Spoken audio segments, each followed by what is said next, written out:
ಆತ್ಮೀಯ ವೀಕ್ಷಕರೇ, ಇಲ್ಲಿ ಜೀವನದ ಕೆಲವು ವಿಚಾರಗಳು, ಮಾತುಗಳು ವಾಸ್ತವಿಕ ಬದುಕಿನಲ್ಲಿ ಜನರ ಭಾವನೆಗಳು, ಅವರ ವಿಚಾರಗಳ ಬಗ್ಗೆ ಹೇಳಿದ್ದೇನೆ. ಈಗಿನ ಸ್ವಾರ್ಥದ ಲೋಕದಲ್ಲಿ, ಈ ಸಮಾಜದಲ್ಲಿ ಯಾವುದೇ ಕಾರಣಕ್ಕೂ ಯಾರ ಮೇಲೆ ಆಗಲಿ ಅತಿಯಾಗಿ ನಂಬಿಕೆ, ವಿಶ್ವಾಸ ಇಡಬಾರದು. ಏಕೆಂದರೆ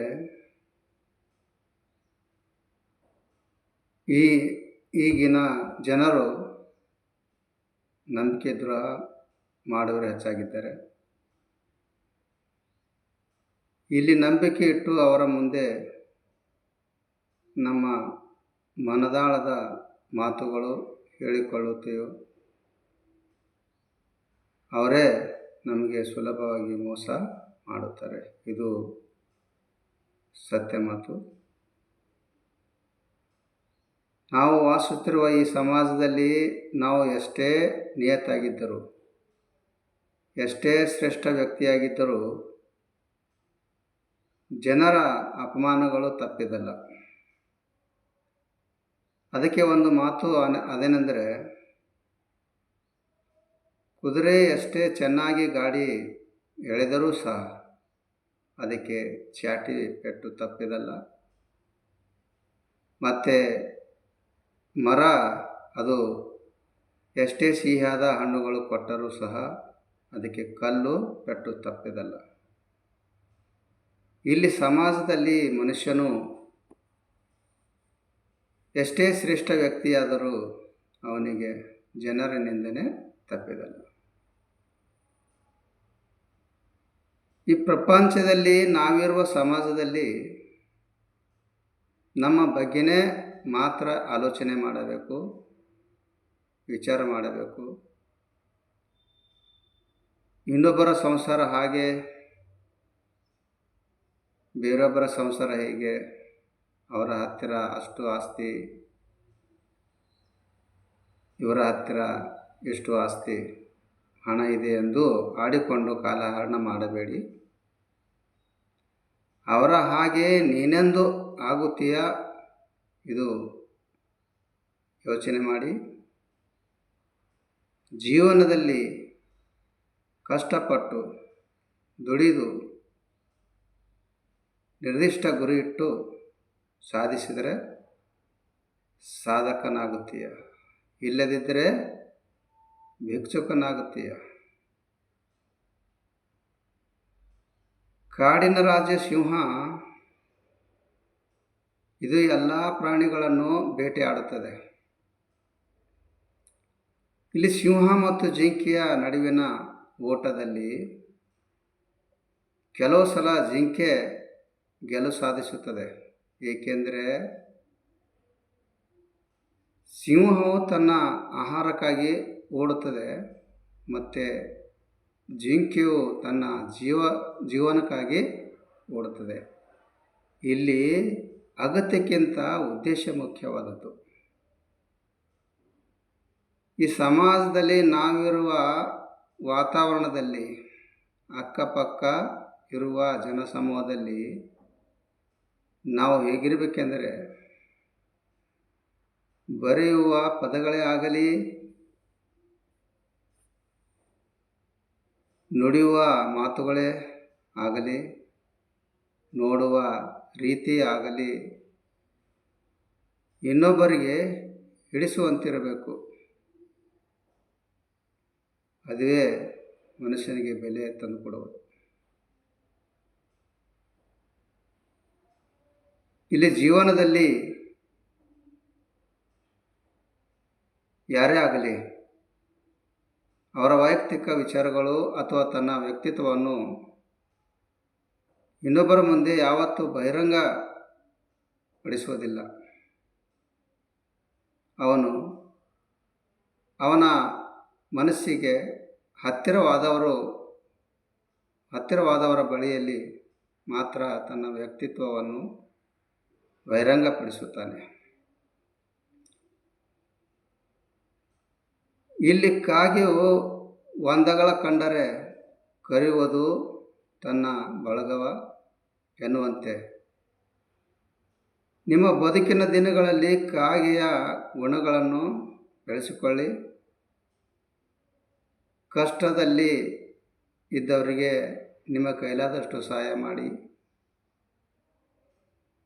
ಸಹಾಯ ಮಾಡುವ ಪ್ರವೃತ್ತಿ ಬೆಳೆಸಿಕೊಳ್ಳಿ. ಈ ಜೀವನವು 3 ದಿನದ ಸಂತೆ ಇದ್ದ ಹಾಗೆ ನಗುತ್ತಾ ಸಾಗಬೇಕು, ನಗುತ್ತಾ ಇರಬೇಕು. ಇಲ್ಲಿ ಪ್ರತಿ ಸೆಕೆಂಡು, ಪ್ರತಿ ನಿಮಿಷ, ಪ್ರತಿ ಗಂಟೆಯು ಅತಿ ಅಮೂಲ್ಯವಾದದ್ದು. ಕಳೆದ ಹೋದ ಸಮಯ ಎಂದಿಗೂ ಮರಳಿ ಬರುವುದಿಲ್ಲ. ಪ್ರತಿ ಕ್ಷಣವೂ ಆನಂದಿಸಿ, ಜೀವನವನ್ನು ಆನಂದಿಸಿ. ನಮ್ಮ ಬದುಕಿನಲ್ಲಿ, ಜೀವನದಲ್ಲಿ ನಾವು ಸೋಸುವ ಜರಡಿಗಿಂತ ಕೇರುವ ಮರವಾಗುವುದೇ ಉತ್ತಮ.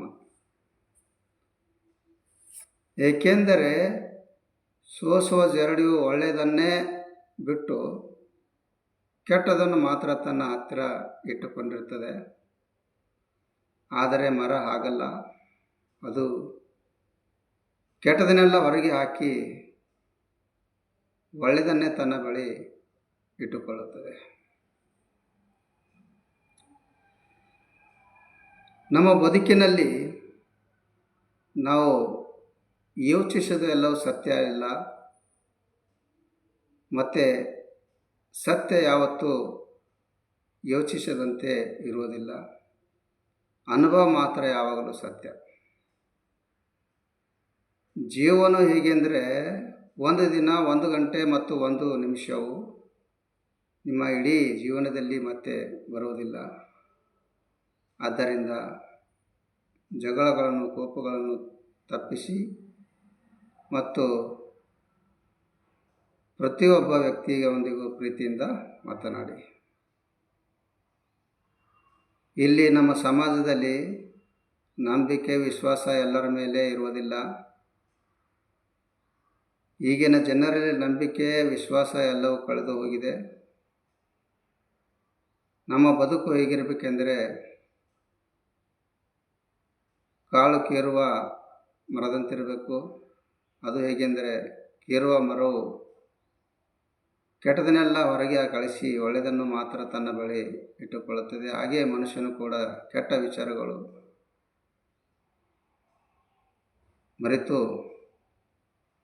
ಒಳ್ಳೆಯ ವಿಚಾರಗಳನ್ನು ಅಳವಡಿಸಿಕೊಳ್ಳಬೇಕು. ಇಲ್ಲಿ ಒಂದು ಒಳ್ಳೆಯ ವಿಚಾರ ಎಂದರೆ, ಮನುಷ್ಯನು ಯಾವುದೇ ಜವಾಬ್ದಾರಿ ಇಲ್ಲದಿದ್ದರೆ ಮುಂಜಾನೆ ಬೇಗ ಏಳಲು ಯೋಚಿಸುತ್ತಾನೆ, ಸೋಮಾರಿ ಆಗುತ್ತಾನೆ. ಹಾಗೆ ಯಾವ ಮನುಷ್ಯನಿಗೆ ಜವಾಬ್ದಾರಿ ಹೆಚ್ಚಾದರೆ ನಿದ್ರೆಯಲ್ಲೂ ಎದ್ದಿರುತ್ತಾನೆ, ಸಕ್ರಿಯಾಗಿರುತ್ತಾನೆ. ಇದೇ ದುಡಿತದ ನಿಯತ್ತು. ಇಲ್ಲಿ ಸಾಧನೆಯು ಹೇಗಿರಬೇಕೆಂದರೆ, ಎಲ್ಲರಿಗೆ ಬೇಕಾಗುವ ಹಣ್ಣು ಕೈ ಸೇರುತ್ತದೆ ಮತ್ತು ಯಾರನ್ನೂ ಬೇಡವಾಗಿರುವ ಬೀಜವನ್ನು ಈ ಭೂಮಿಯನ್ನು ಸೇರುತ್ತದೆ. ಇಲ್ಲಿ ಬೀಜಗಳಿಂದ ಸಾವಿರಾರು ಹಣ್ಣುಗಳು ಬಿಡುವ ಕಾಲ ಬರದೇ ಇರೋದು. ಹಾಗೆ ಇಲ್ಲಿ ವ್ಯಕ್ತಿಯು ತನ್ನ ಜೀವನದಲ್ಲಿ ತಿರಸ್ಕಾರಗೊಂಡು ಮತ್ತೆ ಮುಂದೊಮ್ಮೆ ಪುರಸ್ಕರಿಸುವ ಕಾಲ ಬಂದೇ ಬರುತ್ತದೆ.